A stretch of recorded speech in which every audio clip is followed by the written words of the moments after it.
Hi hello welcome back to Shreyansh Pramod YouTube channel. ಎಲ್ಲರೂ ಹೇಗಿದ್ದೀರಾ? ಚೆನ್ನಾಗಿದ್ದೀರಾ ಅಂತ ಭಾವಿಸ್ತೀನಿ. ನಾನು ಕೂಡ ಸಿಕ್ಕಾಪಟ್ಟೆ ಚೆನ್ನಾಗಿದ್ದೀನಿ. ಲಾಸ್ಟ್ ವ್ಲಾಗ್ ನಿಮ್ಮೆಲ್ಲರಿಗೂ ಇಷ್ಟ ಆಗಿರುತ್ತೆ ಅಂತ ಅಂದ್ಕೊತೀನಿ. ಮೃತ್ಯುಂಜಯ ಟೆಂಪಲಿಗೆ ಹೋಗಿದ್ದು ಲಾಸ್ಟ್ ಇಯರ್ ಇದೇ ಟೈಮಿಗೆ ನಾನು ಮೃತ್ಯುಂಜಯ ಟೆಂಪಲಿಗೆ ಹೋಗಿದ್ದು. ಅಂದರೆ ನಾಳೆ ಶಿವರಾತ್ರಿಯಿಂದ ಇವತ್ತು ಹೋಗಿದ್ದೆ. ಈ ಸತಿ ಏನಾಗಿದೆ, ಶಿವರಾತ್ರಿ ಮುಗಿದು ನೆಕ್ಸ್ಟ್ ಡೇಗೆ ನಾನು ಮೃತ್ಯುಂಜಯ ಟೆಂಪಲ್ ಹೋಗಿದ್ದು. ಅದಕ್ಕೆ ಅಮ್ಮ ಹೇಳ್ತಾಯಿದ್ರು, ಇನ್ನು ನೆಕ್ಸ್ಟ್ ಟೈಮು ಶಿವರಾತ್ರಿಗೆ ನಿನಗೆ ಸಿಗಲಿ ಮೃತ್ಯುಂಜಯ ಟೆಂಪಲಿಗೆ ಹೋಗೋ ಚಾನ್ಸ್ ಅಂತ. ಅದು ಅದೃಷ್ಟನೇ ಅಲ್ವಾ, ಇನ್ನು ಮುಂದಿನ ಸತಿನೂ ಸಿಗಲಿ ಅಂತ ದೇವ್ರ ಹತ್ರ ಬೇಡ್ಕೊತೀನಿ. ಅದಷ್ಟು ಟ್ರೈ ಮಾಡೋಣ ಹೋಗೋಕ್ಕೆ. ನಾವು ಎಷ್ಟೇ ಟ್ರೈ ಮಾಡಿದ್ರು ದೇವ್ರು ನಮ್ಮ ಯಾವಾಗ ಕರ್ಸ್ಕೊತಾನೋ ಆವಾಗಲೇ ನಮಗೆ ಹೋಗೋಕ್ಕೆ ಅವಕಾಶ ಸಿಗೋದು. ನನ್ನ ಪುಣ್ಯಕ್ಕೆ 2 ಟೈಮು ದೇವ್ರು ಕರ್ಕೊಂಡಿರೋ ಶಿವರಾತ್ರಿ ಟೈಮಲ್ಲೇ. ತುಂಬ ಲಕ್ಕಿ ನಾನು. ಮತ್ತು ನಾನು ಲಾಸ್ಟ್ ವ್ಲಾಗಲ್ಲಿ ನಿಮಗೆ ಹೇಳಿದ್ದೆ, ನಾನು ಮೃತ್ಯುಂಜಯ ಟೆಂಪಲ್ಗೆ ಹೋಗೋಕ್ಕೆ ಡೀಟೇಲ್ ಕೊಡ್ತೀನಿ ಅಂತ. ನಾನು ಡೀಟೇಲ್ಸ್ ಯಾವುದ್ರ ಬಗ್ಗೆ ಕೊಡ್ತಿದ್ದೀನಿ ಅಂದರೆ, ನಾವು ಗೌರ್ಮೆಂಟ್ ಬಸ್ಸಲ್ಲಿ ಹೇಗೆ ಹೋಗ್ಬೋದು ಅಂತ. ಎಲ್ಲರ ಹತ್ರನೂ ಓನ್ ವೆಹಿಕಲ್ ಇರೋದಿಲ್ಲ ಅಲ್ವಾ, ಅಂಥವ್ರಿಗೆ ನಾನು ವ್ಲಾಗ್ ಏನು ಒಂದು ಹೆಲ್ಪ್ ಆಗ್ಬೋದು. ಏನಂತ ಹೇಳಿದ್ರೆ, ಮಡಿಕೇರಿಯಿಂದ ಗೌರ್ಮೆಂಟ್ ಬಸ್ ಮೃತ್ಯುಂಜಯ ಅಂತಲೇ ಬೋರ್ಡ್ ಹಾಕ್ಕೊಂಡು 6:45 ಅಲ್ಲಿಂದ ಹೊರಡುತ್ತೆ. ಅಲ್ಲಿಂದ ಹೊರಟು ಮೇಕೇರಿ, ಬೇರೆ ಎಲ್ಲ ಕಡೆ ಲೋಕಲ್ ಸ್ಟಾಪ್ಸ್ ಎಲ್ಲೆಲ್ಲಿದೆ ಅಲ್ಲೆಲ್ಲ ಸ್ಟಾಪ್ ಕೊಡ್ತಾ ಹೋಗುತ್ತೆ. ನಾನು ಮೇಕೇರಿ ಹತ್ತಿದ್ರಿಂದ ಮೇಕೇರಿಗೆ ಕರೆಕ್ಟ್ 7 o'clock ಬಸ್ ಸಿಗುತ್ತೆ. ಬಸ್ ಹತ್ಕೊಂಡು ನೆಕ್ಸ್ಟ್ ಅದೇ ಸ್ಟಾಪ್ ಮಧ್ಯೆ ಎಲ್ಲ ಮಾಡಿಕೊಂಡು ಎಲ್ಲನೂ ಕರ್ಕೊಂಡು ನೆಕ್ಸ್ಟ್ ಒಂದು 5 to 10 minutes ನಮಗೆ ವಿರಾಜಪೇಟೆಯಲ್ಲಿ ಬಸ್ ಸ್ಟ್ಯಾಂಡಲ್ಲಿ ಸ್ಟಾಪ್ ಕೊಡ್ತಾರೆ. ಆವಾಗ ರೆಸ್ಟ್ ರೂಮಿಗೆ ಹೋಗೋರು ರೆಸ್ಟ್ ರೂಮಿಗೆ ಹೋಗ್ಬೋದು. ಬೇರೆ ಏನಾದ್ರು ಸ್ನ್ಯಾಕ್ಸ್ ಏನಾದ್ರು ತೊಗೊತೀರ ತಗೊಳ್ಬೋದು. ಯಾಕಂದರೆ ಅರ್ಲಿ ಮಾರ್ನಿಂಗ್ ಹೊರಡೋದ್ರಿಂದ ಯಾರೂ ಅಷ್ಟಾಗಿ ಬ್ರೇಕ್ಫಾಸ್ಟ್ ಎಲ್ಲ ಮಾಡ್ಕೊಂಡು ಬರೋಕ್ಕೆ ಟೈಮ್ ಸಿಗೋದಿಲ್ಲ ಅಲ್ವಾ. ಹಾಗಾಗಿ ಏನಾದರೂ ತೊಗೊಳ್ಬೋದು. ಆದರೆ ಬ್ರೇಕ್ಫಾಸ್ಟ್ ತಿನ್ನೋಷ್ಟು ಟೈಮ್ ಸಿಗುತ್ತೆ ಅಂತ ನಾನು ನಿಮಗೆ ಹೇಳೋಕ್ಕಾಗಲ್ಲ. ಹಾಗಂತ ನಿಮಗೆ ಬ್ರೇಕ್ಫಾಸ್ಟಿಗೆ ಟೈಮೇ ಸಿಗಲ್ಲ ಅಂತ ನಾನು ಹೇಳಲ್ಲ. ಯಾಕಂದರೆ ನೆಕ್ಸ್ಟ್ ಅವರು ಗೋಣಿಕೊಪ್ಪಲ್ಲಿ ನಮಗೊಂದು ಸ್ಟಾಪ್ ಕೊಡ್ತಾರೆ, ಅದು ಬ್ರೇಕ್ಫಾಸ್ಟಿಂದು. ಅಲ್ಲೇ ಡ್ರೈವರ್ಸು ಸಹ ಬ್ರೇಕ್ಫಾಸ್ಟ್ ಮಾಡ್ಕೊತಾರೆ. ಹಾಗಾಗಿ ನಮಗೆ ಅಲ್ಲಿ ತುಂಬ ಟೈಮ್ ಸಿಗುತ್ತೆ. ನಿಮ್ಗೆ ಗೋಣಿಕೊಪ್ಪಲ್ಲಿ ವಾಶ್ರೂಮಿಗೆ ಸ್ವಲ್ಪ ಕಷ್ಟ ಆಗುತ್ತೆ ಗೈಸ್, ಯಾಕಂದರೆ ಸ್ವಲ್ಪ ದೂರನೇ ಹೋಗಬೇಕು ವಾಶ್ರೂಮ್ಗೆ ಹೋಗಬೇಕು ಅಂತ ಹೇಳಿದ್ರೆ. ನೀವು ವಿರಾಜಪೇಟೆಲ್ಲೇ ಬೆಸ್ಟ್ ನೀವು ವಾಶ್ರೂಮ್ಗೆ ಹೋದರೆ ನನ್ನ ಪ್ರಕಾರ. ಯಾಕಂದರೆ ಅಲ್ಲಿ ಸ್ಟ್ಯಾಂಡಲ್ಲೇ ಇರುತ್ತೆ. ಇಲ್ಲಿ ಸ್ಟ್ಯಾಂಡಿಂದ ಸ್ವಲ್ಪ ದೂರನೇ ನಡ್ಕೊಂಡು ಹೋಗಬೇಕು. ಗೋಣಿಕೊಪ್ಪಲ್ಲಿ ನಾವು ಬ್ರೇಕ್ಫಾಸ್ಟ್ ಎಲ್ಲ ಮುಗಿಸ್ಕೊಂಡ್ವಿ, ನೀವು ಲಾಸ್ಟ್ ಬ್ಲಾಗ್ ನೋಡ್ಬೋದು. ಅದು ಮುಗಿಸಿದೆ. ನೆಕ್ಸ್ಟು ಅದು ತುಂಬಾ ಬೇಗನೆ ಅವರು ನಮಗೆ ಮೃತ್ಯುಂಜಯ ಟೆಂಪಲ್ ಒಳಗೇ ಕಾಂಪೌಂಡ್ ಒಳಗೇ ಡ್ರಾಪ್ ಕೊಡ್ತಾರೆ. ಅದಾದ ತಕ್ಷಣ ನಾವು ಫಸ್ಟು ಹೋಗಿ ಟೋಕನ್ ಮಾಡಿಸ್ಕೊಬೇಕು. ಅಲ್ಲಿ ತುಂಬ ಹೋಮ ಎಲ್ಲ ಮಾಡೋಕ್ಕಿರುತ್ತೆ. ಒಂದು ತುಂಬ ಹೈಯೆಸ್ಟ್ ಹೋಮ ಅಂತೇಳಿದ್ರೆ ಮಹಾ ಮೃತ್ಯುಂಜಯ ಹೋಮ, ಅದೊಂದು 2000 ಇದೆ, ಆ ರೇಂಜಲ್ಲಿದೆ. ಇನ್ನು ಮೃತ್ಯುಂಜಯ ಹೋಮ ಒಬ್ಬರಿಗೆ 1000 rupees ಅಂತ ತೊಗೊತಾರೆ. Per head 1000 rupees, per head 100 rupees. Okay, 100 rupees Mrityunjaya ಹೋಮ. ಮಹಾ ಮೃತ್ಯುಂಜಯ ಹೋಮ ಒಬ್ರಿಗ ಅಥವಾ ಇಡೀ ಫ್ಯಾಮಿಲಿಗ ಅಂತ ಗೊತ್ತಿಲ್ಲ, 2000 rupees. ನೆಕ್ಸ್ಟ್ ರುದ್ರಾಕ್ಷಿ ಹೋಮ, ತುಂಬ ಹೋಮಗಳಿದೆ. ನಿಮಗೆ ಯಾವ್ದು ಹೋಮ ಬೇಕು ಅಲ್ಲೇ ಬೋರ್ಡಲ್ಲೇ ರೇಟ್ ಹಾಕಿರ್ತಾರೆ, ಎಷ್ಟೆಷ್ಟು ಅಂತ ಹೇಳ್ಬಿಟ್ಟು ಅದು ನೋಡ್ಕೊಂಡು ನೀವು ಹೋಮ ಮಾಡಿಸ್ಕೊಬೋದು. ಹೋಮ ಅಂದರೆ ನಾವು ಟಿಕೆಟ್ ತೆಕ್ಕೊಂಡು ಹೋಗಿ ಅಲ್ಲಿ ಕೂತ್ಕೊಂಡಿರಬೇಕು. ಆಮೇಲೆ ಹೋಮ ಸ್ಟಾರ್ಟ್ ಆಗೋ ಟೈಮಲ್ಲಿ ಎಲ್ಲರಿಗೂ ಒಳಗೆ ಕರೀತಾರೆ. ಒಳಗೆ ಕರೆದು ಕೂರಿಸ್ಬಿಟ್ಟು ಒಂದೊಂದು ಟೋಕನಲ್ಲಿ ನಂಬರ್ ಬರೆದಿರ್ತಾರೆ, 1 2 3 ಅಂತ ಬ್ಯಾಕ್ ಸೈಡಲ್ಲಿ. ಆ ಟೋಕನ್ ನಂಬರ್ ಪ್ರಕಾರ ಒಬ್ರೊಬ್ರನ್ನೇ ಕರೆದು ಅವ್ರದ್ದು ರಾಶಿ ಹೆಸರಲ್ಲಿ ಒಂದು ಹೋಮ ಮಾಡಿಸ್ತಾರೆ. ಹೋಮ ಅಂತ ಹೇಳಿದ್ರೆ ಏನಿಲ್ಲ, ಗರಿಕೆ ಹುಲ್ಲಿಗೆ ಎಣ್ಣೆ ಇದು ಮಾಡಿ ನಮ್ಮ ಕೈಗೆ ಕೊಡ್ತಾರೆ. ತಲೆಗೆ ನಿಲ್ಲಿಸಿ ಅವ್ರ ಕೈಯಲ್ಲಿ ಕೊಟ್ಟರೆ ಅದನ್ನ ಹೋಮ ಕುಂಡಕ್ಕೆ ಹಾಕಿ ಪೂಜೆ ಮಾಡ್ತಾರೆ. ಮತ್ತು ಒಂದು ತೆಂಗಿನಕಾಯಿ ಇಟ್ಟಿರ್ತಾರೆ. ಆ ತೆಂಗಿನಕಾಯಿನ ತಲೆಯನ್ನು ಉಳಿಸಿ ಅಲ್ಲೊಂದು ಬುಟ್ಟಿ ಇಟ್ಟಿರ್ತಾರೆ, ಅದಕ್ಕೆ ಹಾಕಿ ದೇವಸ್ಥಾನ ನಾವು ಯಾವಾಗಲೂ ಫುಲ್ ರೌಂಡ್ ತಿರುಗ್ತೀವಲ್ಲ, ಈ ದೇವಸ್ಥಾನದಲ್ಲಿ ಫುಲ್ ರೌಂಡ್ ತಿರ್ಗಕ್ಕೆ ಬಿಡೋದಿಲ್ಲ. ಹಿಂಗೆ ಹೋಗಿ ಮತ್ತೆ ಆರಾಮಾಗಿ ಕೊಟ್ಟಿರ್ತಾರೆ, ಹಿಂಗೆ ತಿರುಗಿ ಮತ್ತೆ ವಾಪಸ್ ಬರಬೇಕು. ಆ ಥರ ಬಂದು ಹೊರಗೆ ಹೋಗ್ಬೇಕು. ಯಾರ್ಯಾರ್ದು ಹೋಮ ಆಗುತ್ತೆ ಅವ್ರು ಹೊರಗೆ ಹೋಗಬೇಕು. ಹೊರಗೆ ಹೋಗಾದ್ಮೇಲೆ ಇನ್ನೊಂದು ಸತಿ ಕರೀತಾರೆ, ಅದು ಮಹಾಮಂಗಳಾರತಿ ಆಗಬೇಕಾದ್ರೆ. ಆವಾಗ ಹೊರಗಡೆ ನಿಂತ್ಕೊಂಡೆ, ಗೇಟ್ ಎಲ್ಲ ಕ್ಲೋಸ್ ಮಾಡಿರ್ತಾರೆ, ಬಾಗಿಲ ಹತ್ರ ನಿಂತ್ಕೊಂಡು ನಾವು ಮಹಾಮಂಗಳಾರತಿ ಆಗೋದನ್ನ ನೋಡ್ಕೊಬೇಕು. ಮಹಾಮಂಗಳಾರತಿ ಆದಮೇಲೆ ಮತ್ತೆ ನಾವು ಹೋಗಿ ಅಲ್ಲಿ ತುಂಬ ಪ್ಲೇಸಸ್ ಅಂದರೆ ಹೊರಗಡೆ ಕೂತ್ಕೊಳ್ಳೋಕ್ಕೆ ತುಂಬ ಲಿವಿಂಗ್ ಏರಿಯಾಸ್ ಇದೆ, ಅಲ್ಲೋಗಿ ಕೂತ್ಕೊಂಡಿರಬೇಕು. ಮತ್ತು ಪ್ರಸಾದಕ್ಕೆ ಕರೀತಾರೆ. ಆವಾಗ ಒಳಗೆ ಹೋಗಿ ತೀರ್ಥ ಪ್ರಸಾದ ತೊಗೊಂಡು ನಾವು ಹೋಮ ಮಾಡಿಸಿದ್ವಲ್ಲ ಆ ಪ್ರಸಾದ ಕೊಡ್ತಾರೆ. ಅದು ಆಗಿದ ತಕ್ಷಣ ನಾವು ಕೆಳಗಡೆ ಹೋದರೆ ಉಪಹಾರ ರೆಡಿ ಇರುತ್ತೆ. ಕರೆಕ್ಟ್ 1 ಗಂಟೆಗೆ ರೆಡಿ ಮಾಡಿಟ್ಟಿರ್ತಾರೆ. ಕರೆಕ್ಟ್ 1 ಗಂಟೆ ಅಷ್ಟರಲ್ಲೇ ಎಲ್ಲ ಮುಗ್ದೋಗ್ಬಿಟ್ಟಿರುತ್ತೆ. ಹೋಗಿ ಊಟ ಮಾಡಿ ಸ್ವಲ್ಪ ದೇವಸ್ಥಾನ ನೀವು ಸುತ್ತೊಡ್ಕೊಂಡು ಬಂದರೆ ಅಲ್ಲಿ ಕೂತ್ಕೊಂಡ್ರೆ ಹಂಗೆ ಫೋಟೋಸ್ ತೊಗೊತೀರ, ವೀಡಿಯೋಸ್ ತೊಗೊಂಡು ಏನಾದರೂ ಮಾಡ್ಕೊಳ್ಳಿ. ಕರೆಕ್ಟ್ 2:30 ಅಷ್ಟರಲ್ಲೇ ದೇವಸ್ಥಾನ ಕಾಂಪೌಂಡ್ ಒಳಗೇ ಬಸ್ ಬಂದಿರುತ್ತೆ. ತುಂಬಾ ಫ್ರೀಯಾಗಿರುತ್ತೆ, ಜನ ಏನೂ ಇರೋದಿಲ್ಲ. ಆರಾಮಾಗಿ ಬಸ್ಸಲ್ಲಿ ಕೂತ್ಕೊಂಡು ಅಲ್ಲಿಂದ ಹೊರಟ್ರೆ ಕರೆಕ್ಟ್ ನಿಮ್ಮ ಏರಿಯಾ ಏನು ಬರುತ್ತೆ ಊರು ಅಲ್ಲಿ ಇಳ್ಕೊಂಡು ನೀವು ತುಂಬ ಆರಾಮಾಗಿ ಸೇಫಾಗಿ ಮನೆ ತಲುಪ್ಬೋದು. ಆದರೆ ರೋಡ್ ಹತ್ರ ಬರ್ತಾ ನಿಮಗೆ ಟೀ ಎಸ್ಟೇಟ್ ಅದೆಲ್ಲ ಸಿಗುತ್ತೆ. ಯಾರ್ದು ಓನ್ ವೆಹಿಕಲಲ್ಲಿ ಹೋದೋರಾದರೆ ಅಲ್ಲೂ ಸಹ ವೀಡಿಯೋ ಫೋಟೋಸ್ ಎಲ್ಲ ತೊಗೊಬೋದು. ತುಂಬಾ ಚೆನ್ನಾಗಿರುತ್ತೆ. ನಾನು ಲಾಸ್ಟ್ ಟೈಮ್ ಹೋದಾಗ ಮಣಿಯಣ್ಣವ್ರ ಜೊತೆ ಕಾರಲ್ಲಿ ಹೋಗಿದ್ದೆಲ್ಲ, ಹಾಗಾಗಿ ಅಲ್ಲಿ ವೀಡಿಯೋಸ್ ಮಾಡ್ಕೊಂಡಿದ್ವಿ, ಫೋಟೋಸ್ ಎಲ್ಲ ತಗೊಂಡಿದ್ವಿ. ತುಂಬಾ ಚೆನ್ನಾಗಿ ಎಂಜಾಯ್ ಮಾಡಿದ್ವಿ. ಬಸ್ಸಲ್ಲಿ ಹೋಗೋದ್ರಿಂದ ಅಲ್ಲೆಲ್ಲ ಸ್ಟಾಪ್ ಇಲ್ಲ ಅಲ್ವಾ. ಅವ್ರೇನು ಮಾಡ್ತಾರೆ, ಪ್ಯಾಸೆಂಜರ್ ಇರ್ತಾರಲ್ಲ ಅವ್ರವ್ರ ಏರಿಯಾಗೆ ಊರಿಗೆ ಸ್ಟಾಪ್ ಕೊಟ್ಕೊತ ಹೋಗ್ತಾರೆ. ಇದಿಷ್ಟು ಲಾಸ್ಟ್ ವ್ಲಾಗ್. ಇವತ್ತಿನ ವ್ಲಾಗ್ ಸ್ಟಾರ್ಟ್ ಮಾಡೋಣ. ಇದಕ್ಕೂ ಮುಂಚೆ ಯಾರ್ಯಾರು ನಮ್ಮ ಯೂಟ್ಯೂಬ್ ಚಾನಲ್ ಸಬ್ಸ್ಕ್ರೈಬ್ ಮಾಡಿಲ್ಲ ಬೇಗ ಸಬ್ಸ್ಕ್ರೈಬ್ ಮಾಡ್ಕೊಳ್ಳಿ. ಹಾಗೆ ಸೈಡಲ್ಲಿ ಬೆಲ್ ಐಕಾನ್ ಇದೆ, ಅದು ಪ್ರೆಸ್ ಮಾಡೋದ್ರಿಂದ ನಾನು ಫಸ್ಟ್ ವೀಡಿಯೋ ಅಪ್ಲೋಡ್ ಮಾಡಿದ ತಕ್ಷಣ ನಿಮಗೆ ನೋಟಿಫಿಕೇಷನ್ ಬರುತ್ತೆ.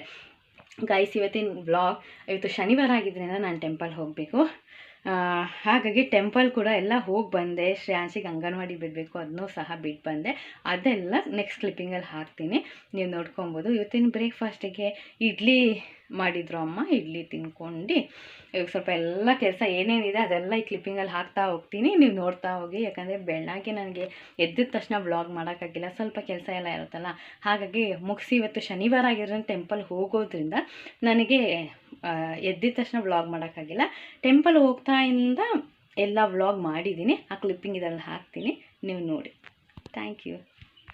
ಓಕೆ, ಇವಾಗ ನಾನು ಹೊರಟೆ, ಟೆಂಪಲ್ ಹೋಗ್ತಾ ಇದ್ದೀನಿ. ರೋಡಲ್ಲಿ ಯಾರೂ ಇಲ್ಲ, ಸ್ವಲ್ಪ ಬೇಗನೆ ಹೊರಟಿದ್ದೀನಿ. 7:15, ಕರೆಕ್ಟ್ 7:15 ಇವಾಗ. ಹೂ ಮತ್ತು ಕಾಯಿ ತೊಗೊಂಡಿದ್ದೀನಿ, ಬಟ್ ಅಗರಬತ್ತಿ ಖಾಲಿಯಾಗಿತ್ತು. ಅಚ್ಚನ ಅಂಗಡಿಯಲ್ಲಿ ತೊಗೊಳೋಣ ಅಂತ ಈಗ ಹೋಗ್ತಾ ಇದ್ದೀನಿ. ಹೋಗಿ ಆದಷ್ಟು ಬೇಗ ಮನೆಗೆ ಹೋಗಬೇಕು. ಇನ್ನು ಶ್ರೇಯಾಂಶಿಗೆ ಅಂಗನವಾಡಿಗೆಲ್ಲ ಬಿಡಬೇಕಲ್ಲ, ಅವನಿಗೆ ಬ್ರೇಕ್ಫಾಸ್ಟ್ ತಿನ್ನಿಸಿ ರೆಡಿ ಮಾಡ್ಸೋಕ್ಕೆ ನನಗೆ 2 hours ಬೇಕು. ಅದಾಗಿ ಅಂಗನವಾಡಿಗೆ ಬಿಡಬೇಕು. ಬಿಟ್ಟಿನ್ನೇನು 2 hours ಇರ್ತಾನೆ ಅಂದ್ಕೊತೀನಿ. ಅಷ್ಟೊತ್ತಿಗೆ ಮತ್ತೆ ವಾಪಸ್ ಕರ್ಕೊಂಬರ್ಬೇಕು. ಶನಿವಾರ ಅಲ್ಲ, ಬೇಗ ಬಿಡ್ತಾರೆ ಅಂಗನವಾಡಿಯಲ್ಲಿ. ಶ್ರೇಯಾಂಶಿ ತಳ್ತಾನೆ ಅಂತ ಅಂದ್ಕೊತೀನಿ ನಾನು.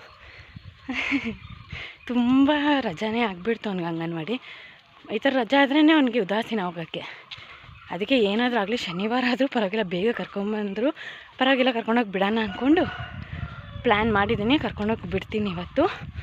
ಈಗ ಅಚ್ಚನ ಅಂಗಡಿಯಲ್ಲಿ ಅಗರಬತ್ತಿ ತೊಗೊಳೋಣ ಬನ್ನಿ.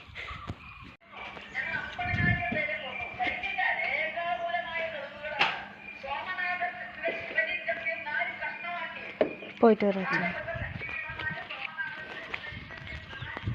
ಗೈಸ್, ಎಷ್ಟು ಮಿಸ್ಟು ತುಂಬಿದೆ ನೋಡಿ. ರೋಡ್ ಫುಲ್ ರೋಡ್ ಖಾಲಿ, ಒಂದು ವೆಹಿಕಲ್ ಕೂಡ ಇಲ್ಲ. ಇನ್ನು ಟೈಮ್ ಆಗಿಲ್ಲ ಅಲ್ಲ, ಇನ್ನು ಸ್ವಲ್ಪ ಹೊತ್ತಿಗೆ ನಾನು ದೇವಸ್ಥಾನದಿಂದ ಬರ್ತಾ ಫುಲ್ ರೋಡು ವೆಹಿಕಲೇ ಆಗಿಬಿಟ್ಟಿರುತ್ತೆ. ಗೈಸ್, ಟೆಂಪಲಲ್ಲಿ ಹಾಕಿರೋ ಲೈಟಿಂಗ್ಸ್ ಎಲ್ಲ ಹಾಗೇ ಇದೆ. ರಾಮನ್ ಲೈಟಿಂಗ್ಸ್ ಮಾತ್ರ ತೆಗೆದಿದ್ದಾರೆ, ಶಿವ ಎಲ್ಲ ಕಾಣ್ತಿದೆ ನೋಡಿ. ಇಲ್ಲಿ ರೋಡಲ್ಲಿ ಹಾಕಿರೋದು ಯಾವುದೂ ಇನ್ನೂ ತೆಗೆದಿಲ್ಲ. ಶಿವರಾತ್ರಿ ಮುಗೀತು ಅಂತ ಬೇಜಾರಾಗ್ತಾ ಇದೆ. ಇದರಲ್ಲಿ ರಾತ್ರಿ ಬರೋಕೆ ಎಷ್ಟು ಚೆನ್ನಾಗಿರುತ್ತೆ ವೈಬ್. ಓಂ ನಮಃ ಶಿವಾಯ ಅಂತ ಎಷ್ಟು ಚೆನ್ನಾಗಿ ಬರೆದಿದ್ದಾರೆ ನೋಡಿ. ಶಿವ ನೋಡಿ ಅಲ್ಲಿ ದೇವಸ್ಥಾನದಲ್ಲಿ ಫ್ಲವರ್ ಎಲ್ಲ ಏನು ಹಾಕಿದ್ದೆಲ್ಲ ಹಾಗೇ ಇದೆ. ರಾಮನ್ ಲೈಟಿಂಗ್ಸ್ ಮಾತ್ರ ತೆಗೆದಿದ್ದಾರೆ. ಇವಾಗ ಹೋಗಿ ಒಳಗೆ ಹೋಗೋಣ ಬನ್ನಿ. ಫಸ್ಟು ಕಾಲು ತೊಳ್ಕೊಳ್ಬೇಕು. ಪೂಜೆ ಆಗ್ತಾ ಇದೆ.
ಓಕೆ, ಇವಾಗ ಪೂಜೆ ಮುಗಿಸ್ಕೊಂಡು ಮನೆ ಕಡೆ ಹೊರಟೆ. ಆ್ಯಕ್ಚುಲಿ ಮನೆ ಹತ್ರ ಹೋಗ್ತಾನೆ ವೀಡಿಯೋ ಮಾಡ್ತಾಯಿದ್ದೀನಿ. ಅಲ್ಲಿ ರೋಡಲ್ಲಿ ಬಿಸಿಲೆಲ್ಲ ನಾನು ಬ್ಯಾಕ್ ಸೈಡಿಂದ ಹೊಡೆಯೋದ್ರಿಂದ ನನ್ನ ಸ್ಕ್ರೀನಲ್ಲಿ ನಾನು ಕಾಣ್ತಾನೇ ಇದ್ದಿಲ್ಲ. ಅದಕ್ಕೆ ನಮ್ಮ ರೋಡಲ್ಲಿ ಅದು ಚೆನ್ನಾಗಿ ಕಾಣ್ತೀನಿ ಅಂತ ಇಲ್ಲೇ ವೀಡಿಯೋ ಮಾಡ್ತಾಯಿದ್ದೀನಿ. ಗೈಸ್, ಶ್ರೇಯಾಂಶ್ ಇವಾಗ ಅಂಗನವಾಡಿ ಹೋಗೋಕ್ಕೆ ಮನಸ್ಸಿಲ್ಲ, ಅವನು ಪಾರುಕುಟ್ಟಿ ಇರೋದ್ರಿಂದ. ಆದ್ರೂ ಒತ್ತಾಯ ಮಾಡಿ ಕಳಿಸಿದ್ದೀನಿ, ಬೇಗ ಬಂದು ಕರ್ಕೊಂಡು ಹೋಗ್ತೀನಿ ಅಂತ. ಓಕೆ, ಇವಾಗಷ್ಟೇ ಶ್ರೇಯಾಂಶ್ನ ಅಂಗನವಾಡಿಗೆ ಬಿಟ್ಟು ಬಂದೆ. ಪಾಪ ಅಳ್ತಾ ಇದ್ದಾನೆ. ಇಲ್ಲಿಂದ ಹೋಗ್ಬೇಕಾದ್ರೆ ಖುಷಿಯಲ್ಲಿ ಹೋದ. ಅಂಗನವಾಡಿ ಗೇಟ್ ತಲುಪ್ತಿದ್ದಂಗೆ ದಿವ್ಯಾ ಅಂತ ಬೇಜಾರಾಯಿತು. ಬಟ್ ಅವನು ಅಳ್ತಾನೆ ಅಂತ ನಾನು ಇನ್ನೂ ಜಾಸ್ತಿ ಇದು ಮಾಡಿದ್ರೆ ಇನ್ನೂ ಜೋರತ್ತಿ ನನ್ನ ಜೊತೆ ಬರೋಕ್ಕೆ ಎಲ್ಲ ಪ್ಲ್ಯಾನ್ ಮಾಡಿಬಿಡ್ತಾನೆ. ಹಾಗಾಗಿ ಬಿಟ್ಟಿದ್ದೆ, ಬೇಗ ಮಿಥುನ್ ಜೊತೆ ಬೈಕ್ ಹತ್ಕೊಂಡು ಬಂದುಬಿಟ್ಟೆ. ಇವಾಗ ನಾವು ಶಿವರಾತ್ರಿಗೆ ಹಾಕಿದ್ದು ಒಂದು ಲೋಡು ಬಟ್ಟೆ ಇದೆ ಗೈಸ್. ಇದನ್ನೆಲ್ಲ ಇವಾಗ ವಾಶ್ ಮಾಡೋಣ ಅಂತ ತಗೊಂಡೋಗ್ತಾಯಿದ್ದೀನಿ. ಇನ್ನು ವಾಶ್ ಮಾಡಿ ಇನ್ನು ಕಿಚನೆಲ್ಲ ಕ್ಲೀನ್ ಮಾಡೋಕ್ಕಿದೆ, ಅದೆಲ್ಲ ಮಾಡಬೇಕು. ಆದಷ್ಟು ಬೇಗ ಬೇಗ ಕೆಲಸ ಮುಗಿಸ್ಬೇಕು. 12 ಅಷ್ಟೆಲ್ಲ ಹೋಗಿ ಅವನ್ನ ಕರ್ಕೊಂಡು ಬರಬೇಕಲ್ಲ, ಹಾಗಾಗಿ. ಓಕೆ, ಇವಾಗ ಶ್ರೇಯಾಂಶ್ನ ಕರ್ಕೊಂಡು ಬರೋಣ ಅಂತ ಅಂಗನವಾಡಿಗೆ ಹೊರಟಿದ್ದೀನಿ. ಇವಾಗ ನೋಡೋಣ ಒಂದು ಕಂಪ್ಲೇಂಟ್ಸ್ ಇರುತ್ತಾ ಇಲ್ಲ ಖುಷಿಯಾಗಿ ಬರ್ತಾನ ಅಂತ ಏನಂತ. ಇನ್ನು ಕರ್ಕೊಂಡು ಬಂದ ತಕ್ಷಣ ನನಗೆ ಗೊತ್ತು ಅವ್ನು ಪಾರುಕುಟಿ ಜೊತೆ ಆಟಾಡೋಕ್ಕೆ ಹೋಗ್ತಾನೆ ಅಂತ. ಸ್ವಲ್ಪ ಹೊತ್ತಾದರೂ ಕ್ಲಾಸಲ್ಲಿ ಇರಲಿ, ಅಂಗನವಾಡಿಯಲ್ಲಿ ಇರಲಿ. ಇಲ್ಲಾಂದರೆ ಅವನಿಗೆ ಅಂಗನವಾಡಿ ಹೋಗೋಕ್ಕೆ ಫುಲ್ಲು ಒಂಥರ ಉದಾಸೀನ ಮಾಡ್ತಾನೆ. ಬೆಳಗ್ಗೆನೇ ಸ್ಟಾರ್ಟ್ ಮಾಡ್ಕೊಂಡ, ನಾನು ಹೋಗಲ್ಲ ಇವತ್ತು ಹೋಗಲ್ಲ ಅಂತ. ಅದಕ್ಕೆ ಆ ಥರ ಇನ್ಮೇಲೆ ಹೇಳ್ಬಾರ್ದಲ್ಲ, ಅವನಿಗೆ ಗೊತ್ತಾಗಬೇಕು ನಾನು ಡೈಲಿ ಕ್ಲಾಸಿಗೆ ಹೋಗಬೇಕು, ಕ್ಲಾಸ್ ಅಟೆಂಡ್ ಆಗಬೇಕು ಅಂತ. ಆ ಥರ ಒಂದು ಮೈಂಡ್ಸೆಟ್ ಆಗಲಿ ಅಂತಲೇ ಇವತ್ತು ಕರ್ಕೊಂಡೋಗ್ಬಿಟ್ಟೆ. ಮತ್ತು ಇವಾಗ ತುಂಬ ಫಂಕ್ಷನ್ಸ್ ಇದೆ ಗೈಸ್. ಆವಾಗ ರಜಾ ಆಗ್ತಾನೇ ಇರುತ್ತೆ. ಆವಾಗ ಟಚ್ ಬಿಟ್ಟು ಹೋಗ್ಬಾರ್ದು ಅವನಿಗೆ. ಹಾಗಾಗಿ ಬಿಟ್ಟು ಬಂದೆ. ಇವಾಗ ಹೋಗಿ ಕರ್ಕೊಂಡು ಬಂದುಬಿಡ್ತೀನಿ. ಪಾಪ ಯೋಚನೆ ಮಾಡ್ತಾ ಇರ್ತಾನೆ ದಿವ್ಯಾ ಇವಾಗ ಬರ್ತಾಳೆ ಅಂತ. ಅವಾಗ ಕರ್ಕೊಂಬಂದುಬಿಡೋಣ ಬನ್ನಿ ಗೈಸ್. ಶ್ರೇಯಾಂಶ್ನ ಕರ್ಕೊಂಡು ಹೋಗ್ತಾ ಇದ್ದೀನಿ. ಇವಾಗ ಅವ್ನ ಫ್ರೆಂಡ್ಸ್ ಎಲ್ಲ ಬಾಯ್ ಮಾಡ್ತಿದ್ದಾರೆ. ಅದಕ್ಕೆ ಒಂದು ಪ್ಲೇನ್ ಕಿಸ್ ಎಲ್ಲ ಕೊಟ್ಕೊಂಬರ್ತಾ ಇದ್ದಾನೆ ಅವರಿಗೆ. ಅಯ್ಯೋ ದೇವ್ರೆ.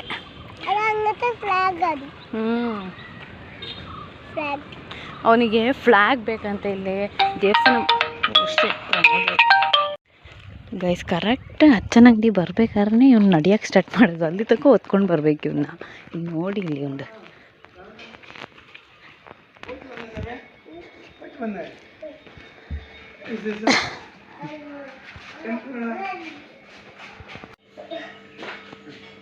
ಬಾಯ ಕಚ್ಚನೆ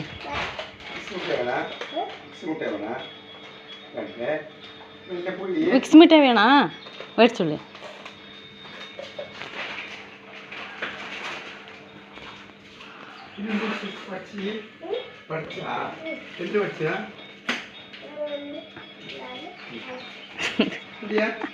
ವೆರಿ ವೆರಿ ವೆರಿ ಓಯ್ ಇವನು ಇದಾನಲ್ಲ ತುಂಬ ಚೆನ್ನಾಗಿದ್ದಾನೆ ಗೈಸ್. ಜ್ಯೂಸ್ ಏನು ಕುಡಿಬಾರ್ದು ಅಂದರೆ ಲೇಸು ಲಾಲಿಪಾಪ್ ಎತ್ಕೊಂಡು ನಡೀತಾ ಇದ್ದಾನೆ. ಯಾಕೋ ಇದೆಲ್ಲ ತಗೊತಿದ್ಯಾ ಅಂದರೆ ನೀನು ಜ್ಯೂಸ್ ಕುಡಿಬೇಡ ಅಂತ ಹೇಳಿದೆ, ಲೇಸ್ ತೊಗೊಬೇಡ ಅಂತ ಹೇಳಿಲ್ವಲ್ಲ ಅಂತ ನನಗೆ ಕ್ವಶನ್ ಮಾಡ್ತಾನಲ್ಲ. ಇವನಿಗೆ ಏನು ಮಾಡ್ಬೇಕು ನಾನು? ಏನು ಮಾಡ್ಬೇಕು ನಿಮಗೆ ಗೈಸ್? ಶ್ರೇಯಾಂಶ್ ದಿವ್ಯಾ ನಾನು ಊಟ ಮಾಡೋಕ್ಕೆ ಬರ್ತೀನಿ, ಅಲ್ಲಿ ಹೋಗಿ ಬಂದಾಗ ಊಟ ನನಗೆ ತಿನ್ನಿಸು ಅಂತ ಹೇಳಿದ್ನ. ಸರಿ ಅಂತ ಹೇಳ್ಬಿಟ್ಟು ಇವಾಗ ಊಟ ತಗೊಂಡು ಬಂದಿದ್ದೀನಿ. ಅವನಿಗೆ ಊಟನ ಕೊಡ್ತಾಯಿದ್ದೀನಿ, ತುತ್ತು ಮಾಡಿ ಕೊಡ್ತಾಯಿದ್ದೀನಿ. ಇದೆಲ್ಲ ನನಗೆ ನಾನು ಸಣ್ಣೋಳಿರೋ ಮೆಮೊರೀಸ್ನ ಕ್ರಿಯೇಟ್ ಮಾಡುತ್ತೆ. ನಾನು ಸಣ್ಣೋಳಿರೋಕೆ ಹೀಗೇನೆ ನಿಂತ್ಕೊಂಡು ಬಂದು ಮತ್ತು ಊಟ ಮಾಡಿ ಓಡೋಗ್ತಿರೋದು, ಆ ಥರ ಎಲ್ಲ ಇತ್ತು. ಇವ್ನು ಮಾಡ್ಬೇಕಾದ್ರೆ ಅದೇ ನೆನಪಾಗ್ತುಂಟು ಇವಾಗ. ಓಕೆ, ಶ್ರೇಯಾಂಶಿಗೆ ಊಟ ಎಲ್ಲ ಕೊಟ್ಟು ನಾನು ಏನೋ ಒಂದು ಐಟಮ್ ಮಾಡ್ತಾಯಿದ್ದೀನಿ. ಈ ಐಟಮ್ ನಾನು ಆಲ್ರೆಡಿ ರೆಸಿಪಿನ ನನ್ನ ಯೂಟ್ಯೂಬ್ ಚಾನಲ್ ಹಾಕಿದ್ದೀನಿ. ಆದರೆ ಇವತ್ತು ಒಬ್ರಿಗೋಸ್ಕರ ಮಾಡ್ತಾ ಇರೋದು. ಅದು ಯಾರಿಗೆ ಅಂತ ನಾನು ನಿಮ್ಗೆ ಆಮೇಲೆ ಹೇಳ್ತೀನಿ.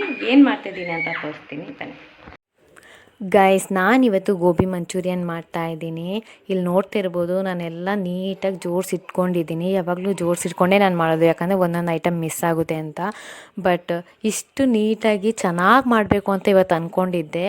ಬಟ್ ಆದರೂ ಒಂದು ಐಟಮ್ ಮಿಸ್ ಆಗಿಬಿಟ್ಟು ಕೊತ್ತಂಬರಿ ಸೊಪ್ಪು ಪ್ರಮೋದವ್ರಿಗೆ ತರಕ್ಕೆ ಹೇಳೋಕ್ಕೆ ಮರ್ತೋಗ್ಬಿಟ್ಟೆ. ಅದಿದ್ದರೆ ಫ್ಲೇವರ್ ಇನ್ನೂ ಚೆನ್ನಾಗಿ ಬರ್ತಾಯಿತ್ತು. ಅದರಲ್ಲೂ ನಾನು ಒಂದು ಸ್ಪೆಷಲ್ ಪರ್ಸನಿಗೆ ಮಾಡಬೇಕು ಅಂದ್ಕೊಂಡಾಗಲೇ ಹಿಂಗೆ ಆಗಿಬಿಡ್ಬೇಕಿತ್ತು. ನಂದು ಗ್ರಾಚಾರ ನೋಡಿ ಹಿಂಗಿದೆ. ಆದರೂ ಪರವಾಗಿಲ್ಲ, ಆದಷ್ಟು ಚೆನ್ನಾಗಿ ಮಾಡಿ ಅವರಿಗೆ ಖುಷಿ ಆಗೋ ಥರ ಮಾಡಿಕೊಟ್ಟು ಕಳ್ಸೋಣ ಅಂತ ನಾನೇ ತಗೊಂಡೋಗಿ ಕೈಯಾರೆ ಕೊಟ್ಟು ಬರ್ತೀನಿ. ಯಾರು ಅಂತ ರಿವೀಲ್ ಮಾಡ್ತೀನಿ ಗೈಸ್. ಫೈನಲಿ ಗೋಬಿ ರೆಡಿಯಾಗಿದೆ. ಈ ಬಾಕ್ಸಲ್ಲಿ ಹಾಕ್ಕೊಂಡು ನಾನು ಆವಾಗಲೇ ಹೇಳಿದ್ನಲ್ಲ, ಆ ಒಂದು ಸ್ಪೆಷಲ್ ಪರ್ಸನ್ಗೆ ಇವಾಗ ತಗೊಂಡೋಗಿ ಕೊಡ್ತೀನಿ. ಯಾರು ಅಂತ ಇವಾಗ ರಿವೀಲ್ ಮಾಡ್ತೀನಿ. ಓಕೆ, ಇವತ್ತು ಜಾಸ್ತಿ ಮಾಡ್ತಾ ಗೈಸ್, ಚೆನ್ನಾಗಿ ಬಂದಿಲ್ಲ ಅಂದ್ಕೊತೀನಿ. ಚೆನ್ನಾಗಿ ಮಾಡಬೇಕು ಅಂತ ಅಂದ್ಕೊಂಡಾಗ ಚೆನ್ನಾಗುತ್ತೆ. ಬನ್ನಿ ಹೋಗೋಣ.